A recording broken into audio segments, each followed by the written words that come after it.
"I quit my job today," were the first words my wife said when she got home. I nearly dropped the cup I was washing. What? My wife was standing at the doorway holding her briefcase and looking down sadly. "I never really thought I suited the job. My bosses aren't nice either." It's true that she'd been forced to work overtime often. Just looking at her, I could see how exhausted she was. But I opened my mouth to say something, but then I realized she probably worried I would oppose her decision. That's probably why she didn't tell me about this until now. She's already quit. Nothing I can say can change that. "Oh well, there are many other companies out there." I hugged her. "I'm sorry, Seymour. I will do my best to find a new job soon." I wanted to show her that I'm on her side. "My name is Seymour. I'm 31 years old. I'm a businessman at an average company. My parents both passed away when I was young. My grandparents who raised me also passed away shortly before I got married, so my only remaining family are my wife and in-laws, who live near us. I married my wife Carly, who was the same age as me, 3 years ago. We don't have kids, but we were a happy couple. At least we were until Carly quit her job. It's been about 1 year since she quit. Apart from my main job, I started doing side jobs like data entry gigs. I really worked hard. My wife has been looking for a new job, but hasn't had any success so far. I suggested she try working part-time while she looks for a job. But if I get too busy with the part-time job, it might negatively affect my job hunt, is all she'd say. I worked full-time, but my salary wasn't very high. Thanks to my wife's unemployment money and a little savings we've gotten by so far. But I'm worried. I had another big concern: housework. In the past, we helped each other with chores around the house. But after she quit her job, my wife began helping out less and less. I understand that she's out job hunting most days, but she has days that she spends at home. Honestly, I thought she should do more around the house, but she kept saying she had to focus on the job hunt. She would let dirty dishes pile up in the sink without even rinsing them, and she would leave dirty laundry to stack up until I had no choice but to wash them after I got home from work. Well, sometimes the dishes and laundry pile up. That's fine. I would do what I can. But even when she used to work overtime almost every night, she helped out more than she does now. Things weren't perfect, to say the least. "Hey, Carly, can you help out with the housework at least on the days that you're free? At least a little bit with laundry and dishes?" I mustered up the courage to ask her, but she shut me down immediately. "I'm busy looking through job listings every day. I'm trying my best, so don't say that." I could do nothing but shrug. There's no point in reacting emotionally to someone who's already emotional, but I was out of energy. "I'm also exhausted. Even just a little help would be great. Please." I tried to ask her so softly and politely as possible, but Carly let out an exaggerated sigh. "Are you trying to say that I should do it because you're the breadwinner?" How condescending. Whatever. I'm going to sleep. Carly walked to our bedroom. At that moment, I started to smell something I hadn't before. The smell of soap? I said that out loud without realizing. Carly froze with her hand on the door to our bedroom. "You went job hunting today, right?" My wife nodded, still facing the door. "I went to a spa on the way home. If I don't relax every once in a while, there's no way I'll be successful, you know?" She quickly entered the bedroom and closed the door behind her. The salon, huh? Another night she came home late, smelling of alcohol. She also said she did that as a stress relief. As I was cleaning a mess she had made, a scary thought came to my mind. Could she be having an affair? Could she be pretending to job hunt but instead going out with a man? I shook my head. No, I'm just coming up with things because I'm frustrated with her. What's wrong with going to the spa sometimes? But I froze. I wondered how my in-laws would treat their daughter in this situation. I thought about them. My father-in-law still worked at a company, while my mother-in-law juggled housework and working at a farm. If they helped, no, there's no way. I shook my head again. According to my wife, her parents supported her quitting. Remembering that made me upset at my in-laws. I didn't think they would help me. "You don't have parents, so you've never been taught this sort of stuff, so don't get involved." I still remember my shock when Carly said that to me. In the past, my in-laws have always treated me very well.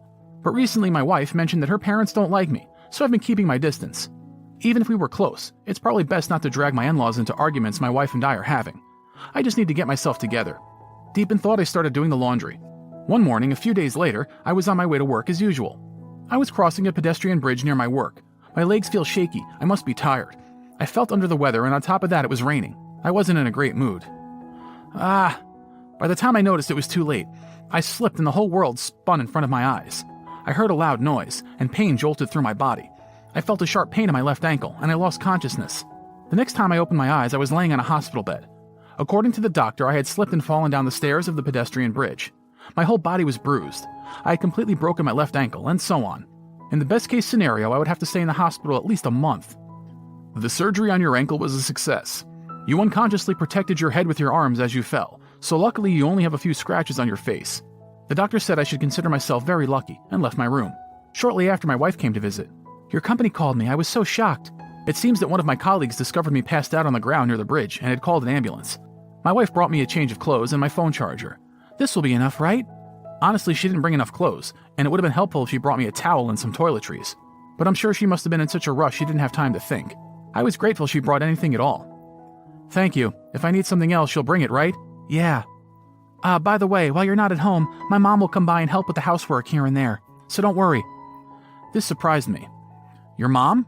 Then I should call her to thank her. Carly quickly stood up. You don't have to. My mom doesn't like you anyway.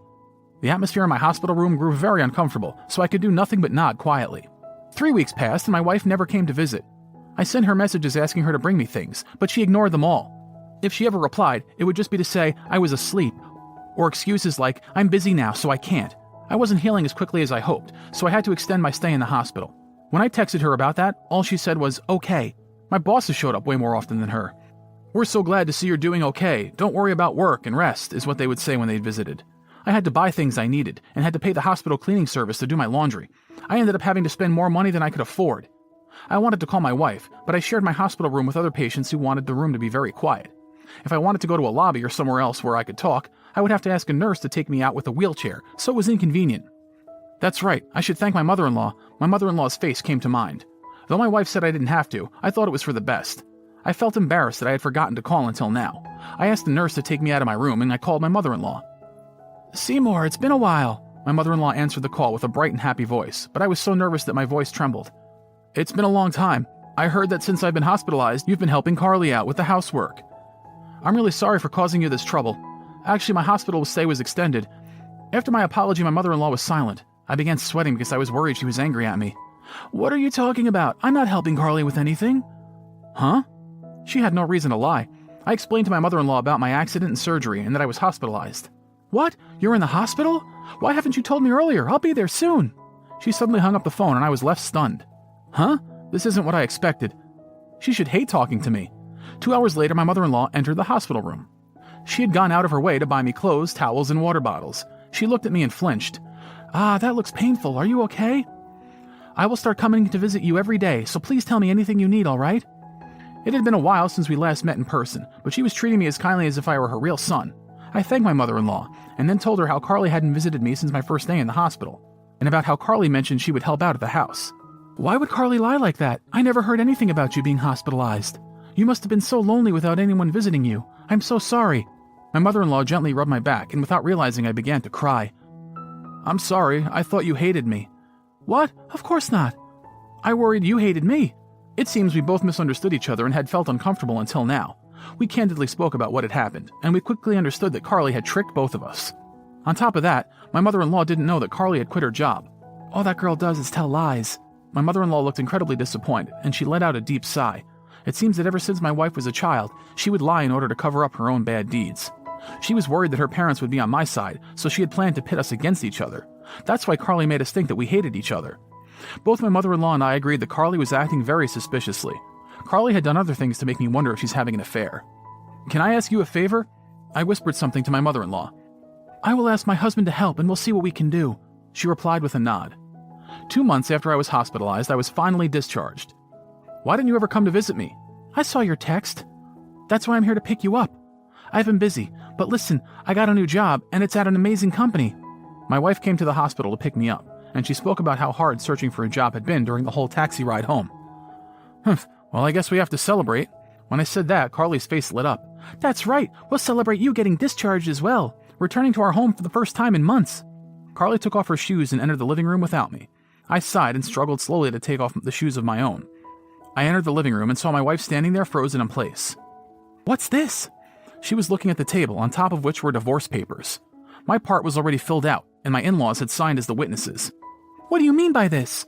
Carly shoved the divorce papers in my face. I waved her hands away and laughed. What do you mean? Let's celebrate my recovery with a bang! As I said this, the door to the living room opened. My in-laws and a man Carly didn't know entered the room and surrounded her. Why are my parents here? And who is this man? That's my lawyer. Your father introduced him to me, and I asked him to come here today. The lawyer greeted Carly and handed her his business card. I looked at my wife, whose jaw had dropped, and laughed. After reconnecting with my mother-in-law, I asked her for a few favors. The first was to set up security cameras in our living room and bedroom. My father-in-law helped with that. The second favor was, if we discovered my wife was cheating, to introduce me to a lawyer and serve as our witnesses for our divorce. The camera recorded all the evidence we needed. When my lawyer said this, Carly's shoulders began trembling intensely.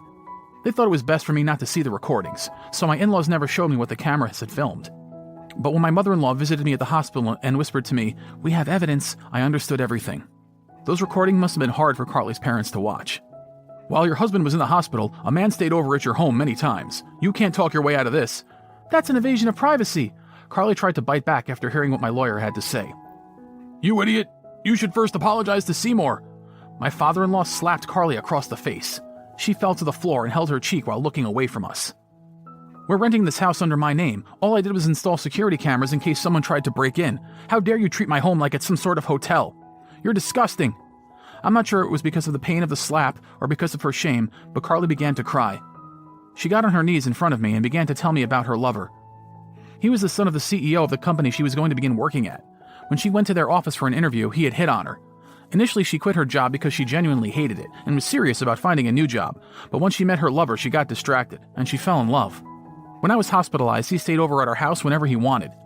Most recently, her lover said to her, "If you break up with your husband, I will pull some strings and get you a great job." Seymour, I just dated him so I could get a new job. Please believe me, don't divorce me. Seeing her face covered in tears and snot, I could help but laugh. You say that even though you have to divorce me and marry that guy to get a job there? When I pointed out the contradictions of what Carly was saying, she went silent. For that woman, The reason I did my best when it came to my job and housework was because I believed I had a future with her. Carly, we are cutting off ties with you. The money we're supposed to leave you in our will, your father and I will use to enjoy our lives. We will use all our money to move into a nice senior home. Hearing that from her mother, Carly went pale. It seemed she had nothing more to say. My father-in-law nodded along with what his wife had said. I turned and looked down at my wife. You sure had fun while I was away these last 2 months. I hope you now have fun in hell. Bye. I put all my emotions into those final words. Carly looked at us and curled into a ball and sobbed. A few days later, our divorce was officialized, and with the help of my lawyer, I requested alimony from my wife's lover. I'm incredibly sorry for what my son has done. I will make sure he pays you back for this, promised my wife's lover's father. Instead of firing them, Carly's lover's father moved them into a different office, where the work was very intense. Stuck with laborious work and paying off the alimony, they're struggling every day. My body completely healed, and to thank my ex-in-laws, I gave them a voucher for a trip to a spa hotel. After they continuously asked me to, I ended up joining them. My ex-in-laws looked incredibly happy in the photos we took of the three of us during our trip. You're still young. I hope you can be happy now. When my ex-mother-in-law said that to me during our trip, I felt my eyes tear up. They are no longer my family, but their wish is for me to be happy. I will make sure to make that wish come true and will do my very best to live a happy life.